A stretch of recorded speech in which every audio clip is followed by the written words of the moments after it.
Welcome to Global Dispatches, a podcast about foreign policy and world affairs. I'm your host, Mark Leon Goldberg, editor of UN Dispatch. And in this show, we discuss topical global issues, have conversations with foreign affairs thought leaders and newsmakers, and give you the context you need to understand the world today. Go to globaldispatchespodcast.com to learn more. And now on with the show. World Bank President Jim Yong Kim is stepping down at the end of January. He made that announcement on January 7th, surprising most observers for the fact that he's resigning from his post with 3 years left in his second term. This coming vacancy presents a key inflection point for the World Bank, according to my guest today, Scott Morris. Scott Morris is a senior fellow at the Center for Global Development and a longtime observer and analyst of the World Bank.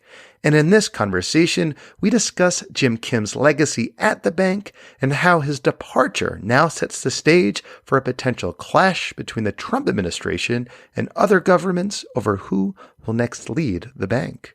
An American has always headed the World Bank, and that's owing in large part to a deal struck between the United States and Europe in which the U.S. backs the European nominee for head of the International Monetary Fund, while Europe backs the U.S. nominee for head of the World Bank. But as Scott Morris explains, that long-standing tradition may now come to an end.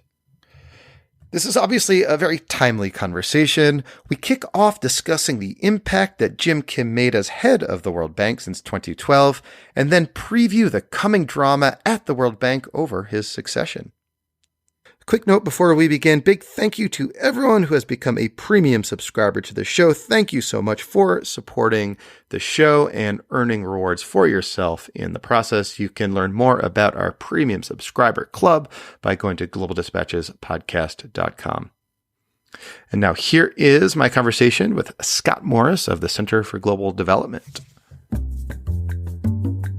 You're obviously like a very close observer of the World Bank. I am sort of a general observer. I was pretty shocked by this announcement. Were you surprised? I was surprised. I mean, this is relatively early in Jim Kim's second term. So, and frankly, the circumstances of him obtaining a second term were such that I think people expected that he would serve that term. So I think it clearly was a surprise. And how, looking back now, would you assess his legacy? Sort of what stamp, what impact did he make on the World Bank? Yeah, well, I guess I would frame it in a couple of ways. One is I think there's certainly among bank watchers, I would say there's an attitude toward Jim Kim and his leadership that sort of has sort of a residual of sort of negative feelings, let's put it that way. So, and I say that because I think we do have to remember his early days at the bank, which frankly were pretty rocky. So number one, the fact of his nomination was turned out to be more controversial than I think people would have expected, in the sense that he was the next in the line of an unbroken chain of American presidents at the bank. And in 2011, we had finally reached a point where the other country shareholders of the bank were really growing frustrated with that as a preordained outcome. So sort of with indifference to his own resume, I think there was this growing sentiment that it was time for a non-American. And in fact, you had, for the first time in the history of the bank, you had other candidates running in opposition to Jim Kim, who were both highly credible. Nigeria's finance minister at the time, a former finance minister for Colombia as well. So, with the outcome as it was, Jim Kim entered the job with a fair amount of, frankly, bad feelings from a broader stakeholder community. And what can I say? Were those bad feelings both a combination of his resume, which did not include banking experience or finance experience. He was an NGO leader, an anthropologist, a medical doctor, and the president of Dartmouth, whereas the other candidates were like finance ministers from large countries. Was that part of the resentment? I tended to, so I think nominally, you certainly heard that. I tend to think that people making those arguments really were using them to express just an underlying dissatisfaction with again the preordained outcome. Because I to be honest, I don't find very credible, particularly with the track record of his 7 years, that how he was fundamentally deficient in a way that harmed the bank, that he brought nothing positive to the bank. That just isn't plausible to me. And I don't think there is an ideal resume for this job. Certainly there are characteristics. And that takes nothing away from those other candidates. As I said, these were highly accomplished individuals. And in fact, as you said, their resumes did speak more directly to sort of finance ministries who are themselves the governors of the World Bank. But yes, I mean, so that was a stated element of it. He's not one of us. Well, it's funny because I like on that not one of us point. I mean, I remember early in his tenure, I don't know, it must have been 2013, 2012, something like that, where I saw him give a speech and he sort of mused out loud and sort of casually referenced the fact that 15 years earlier, he was on the streets protesting the World Bank. Right. And now here he is as president of the World Bank. Yeah. And he certainly, he didn't shy away from drawing out the differences. So I think, it was clear to him that he wasn't going to present himself as someone deeply steeped in the issues of finance ministry. So why hide that? Why not embrace who he actually was? So you definitely saw that. So all of those were elements that, on day one in the job, I think had him a little bit on his back feet, frankly. Just a real, and the amount of momentum, frankly, that was behind opposition candidates. I think when you had the outcome that you did, you still had a lot of actors, including countries who were in the position to cast votes, a bit disgruntled. Then the other, I mean, and still in early days, I think the other aspect of this that sort of have this lasting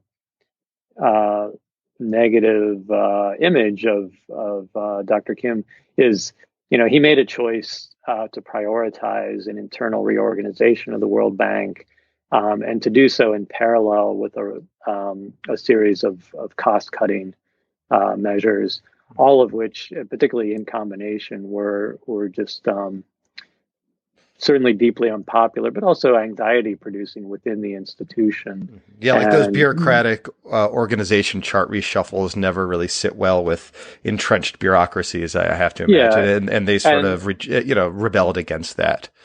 Yeah, and this is not, culturally, this is a noisy institution.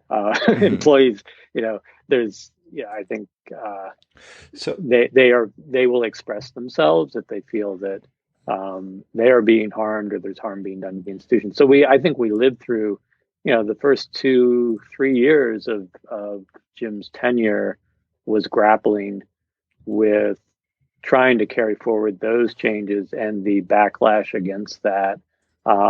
And I would suspect, I don't know, I shouldn't speculate from his perspective, but if he had it to go over, I'm not sure that was probably the first best thing to do. Well, what's interesting to me is that, while inside the building, he was maybe a controversial figure for the reasons you cited, he seemed to be like fairly beloved by like the NGO community, by the activist community. He seemed to sort of really, at least publicly, embrace a vision for the World Bank that focused more intensely on targeting and uplifting the world's most vulnerable people and sort of reorienting the World Bank towards ideals around sustainable development, sort of embracing the sustainable development goals. He was, you could always kind of count on him in sort of the big conference circuit to talk about, sustainable development, fighting poverty and all that. And for that, he seemed to be well liked among the activists and the NGO community.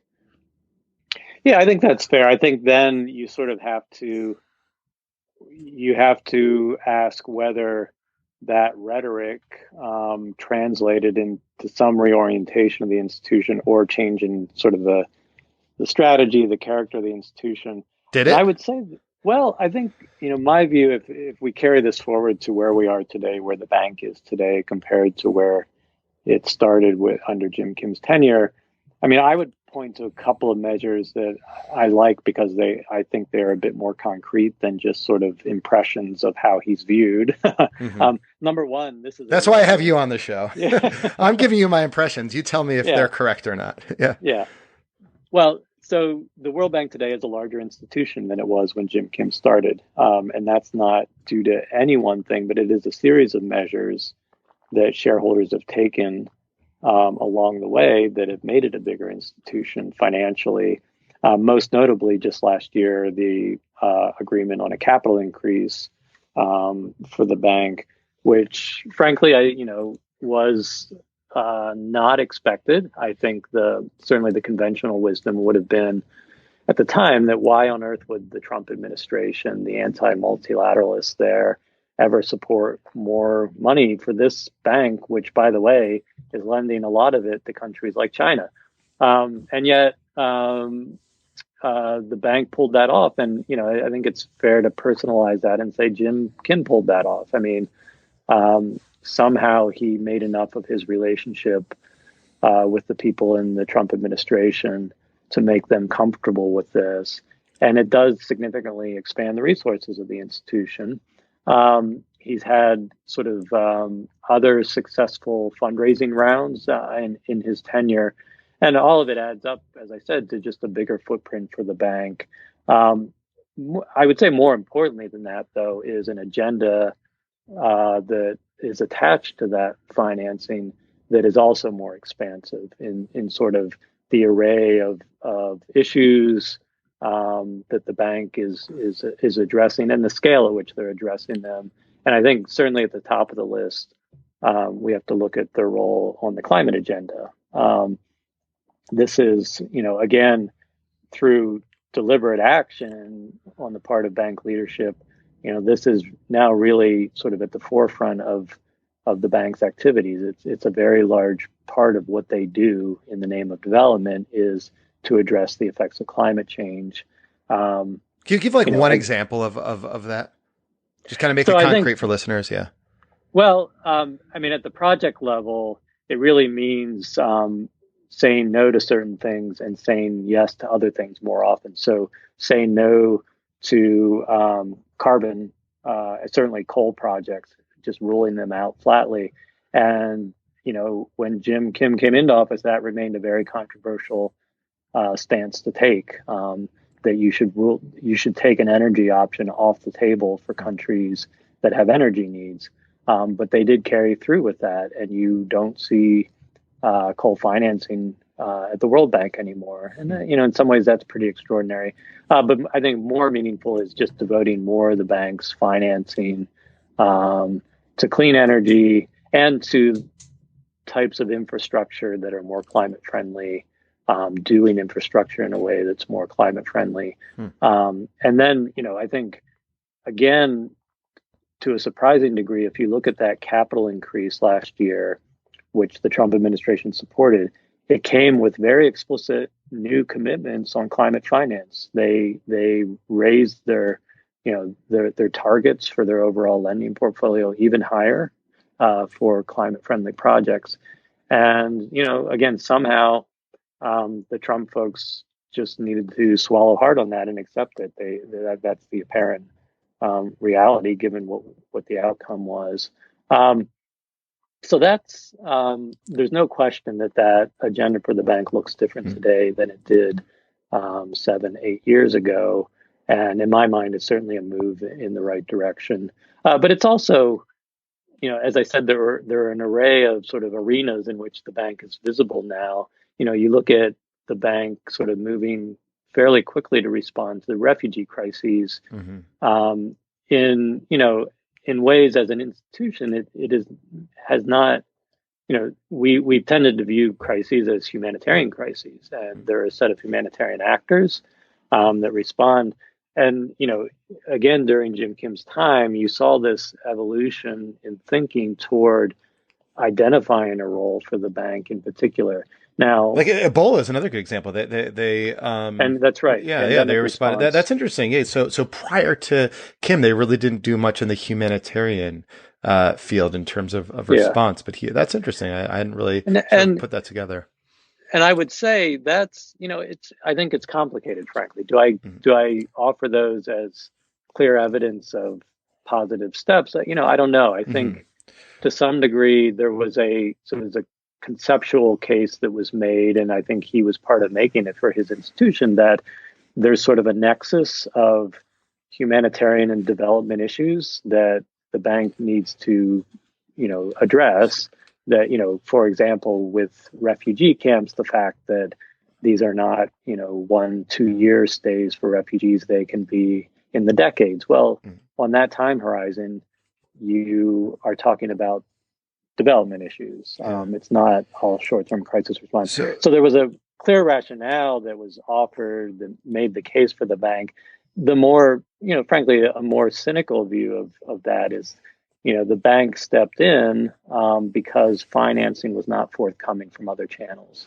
And at the end of the day, the World Bank is a bank, and if it has nothing else, it has a pot of money. And I think to some degree that it was viewed as sort of Jim Kim perhaps being opportunistic and stepping in to try to offer financing where it appeared to be missing. So can I ask what comes next for the bank? Presumably now, there is the decision who to replace him. I mean, right now, Kristalina Georgieva is stepping in to become the director, the interim president, I suppose. I don't know what the proper term of art is of the bank. But now there has to be a newly nominated president. So what comes next in terms of that sort of argument? And are we going to see a kind of repeat of what happened last time in terms of various countries trying to push back against the U.S. nominee and the idea that the U.S. always has de facto control over who is the president of the World Bank? Right. So as you said, Kristalina, who has been serving as chief executive officer, will now be the interim president. And I think if I had my wishes, that will be for a fairly long period of time. And I say that because I think what happens next is a fairly rocky path forward, because I would fully expect the Trump administration will exercise its prerogative to nominate a candidate, as it always every White House has when the opportunity arose. But increasingly, from what we saw from 2011, is that every country has that prerogative, and it may be that more and more of them wish to exercise it, particularly given attitudes towards this American president. So I think there are considerable risks in that kind of environment. I mean, competition in general, we tend to view as healthy, and I do. But I do worry that that the Trump folks are not don't appreciate deeply enough the risks that they face actually in putting a candidate forward who is not viewed as credible enough, who even could be viewed as credible, but is at the end of the day a nominee of President Trump, and therefore that is too much to swallow for some countries who are being asked to vote for this person. So there's a real risk that they could put forward a candidate who fails, who doesn't manage to obtain the majority votes. And that, frankly, that worries me in the sense that we need a U.S. stance towards the World Bank that is on balance a positive one, and an attitude toward the bank that is positive. And I think this would mark the first time in history, not only that you wouldn't have an American president, but that you had an American candidate who failed. And I worry what the reaction from the White House to that would be. That doesn't doesn't cause me to... is one potential reaction like withholding funding for the bank or doing absolutely. So that's like the big danger, right? And that's a conversation that you have like across UN agencies when like particularly it was sort of, small potatoes compared to the head of the World Bank, but you had this debate over who should head the International Organization for Migration. Like the World Bank was always head by an American, but the Trump administration put forward like a transparently unqualified person for it, and he was defeated. But the worry was, it was like gamesmanship. So now that the, number one, the U.S. is the top funder of the, or International Organization for Migration. So is the Trump administration going to pull its funding now that their nominee has been defeated? But this is like magnified like 100 times when you're talking about the World Bank, which is, a much more like broadly relevant international institution for most Americans. And on the issue of financial contributions, there are multiple targets here. So we had the capital increase that was agreed to last year, but it's 5 years of worth of contributions to actually make that a reality. And does the U.S. Take another look at that commitment and seek to pull it back? Even I would argue, probably more importantly, is that 2019 is a big fundraising year for what is called IDA, the International Development Association within the World Bank, and this is really the big platform, the global platform for development finance for the poorest countries. And the U.S.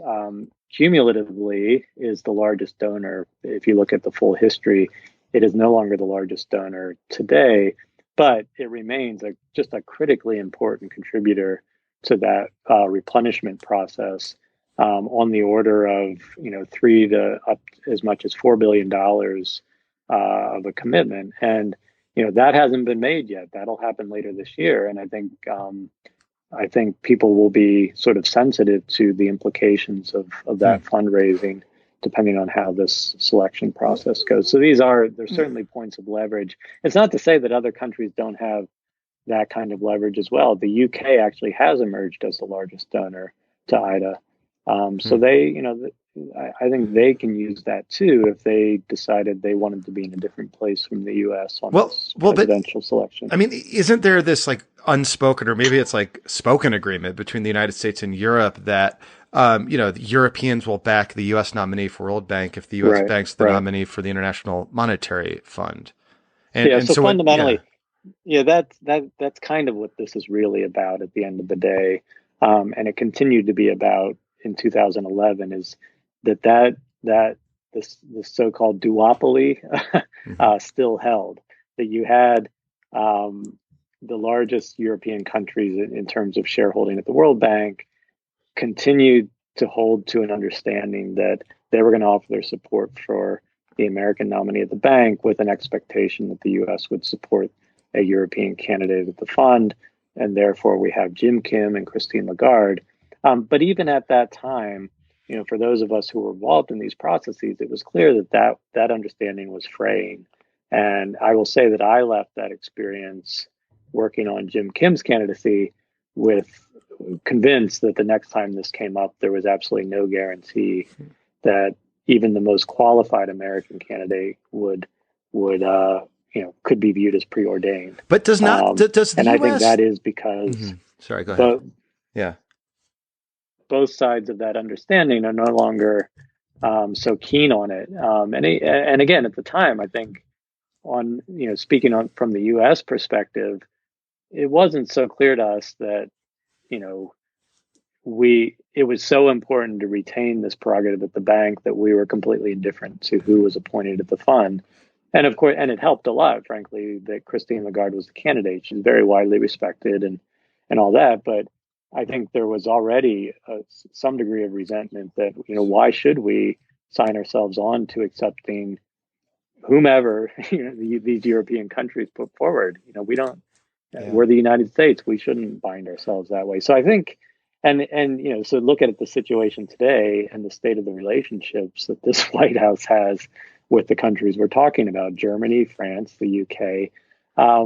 I don't see a level of trust that would be the basis for, we'll support you today if you support our IMF candidate a few years from now. Yeah. Really, are they both on board with that? Well, and further to that point, doesn't the U.S. basically have a veto at the World Bank's executive board or governing board? It has just over 15% of the shares of the voting power, which gives it like a de facto veto, right?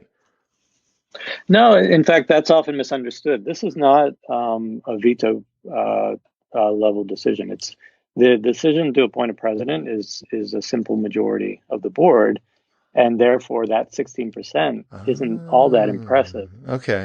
And it is why the U.S. needs a coalition, and historically, it's always been a coalition of Europeans in the lead. But they need a coalition; they have to get to 50% from their starting point of 16%. And it's